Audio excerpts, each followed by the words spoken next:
বাংলা সিরিয়ালের প্রধান চরিত্রে মুখ বদল এখন নিত্য পরিচিত ঘটনা। এবার সেই একই ঘটনা ঘটতে যাচ্ছে জি বাংলার খুব জনপ্রিয় সিরিয়াল চিরদিনই তুমি যে আমার সিরিয়ালে। বিগত কয়েক মাস থেকে এই সিরিয়ালের নায়ক এবং নায়িকার ব্যক্তিগত ঝামেলা সামনে আসছিল। জিতু কমল এবং দিতিপ্রিয়া রায়ের ব্যক্তিগত সমস্যার প্রভাব পড়ছে সিরিয়ালেও।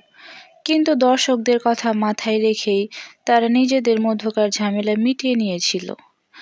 আবারও সিরিয়ালে ফিরেছিলেন তারা। তবে ঝামেলা সেখানেই শেষ নয়, বরং ঝামেলা আরও বাড়ে। জিতু কমল সিরিয়াল ছাড়ার ঘোষণা দেন, কেননা নায়িকা নাকি তার সাথে রোমান্টিক দৃশ্যে আপত্তি আছে। তবে দর্শকরা আর্য চরিত্রে কেবলমাত্র জিতু কমলকেই দেখতে চান। এবার অবশেষে দিতিপ্রিয়া নিজেই সিরিয়াল ছাড়ছেন এবং অপর্ণা কী হবে তাও ঠিক হয়ে গেছে। অপর্ণা চরিত্রে অভিনয় করবেন নবাগত অভিনেত্রী শিরিন পাল। এটাই তার প্রথম সিরিয়াল হতে চলেছে।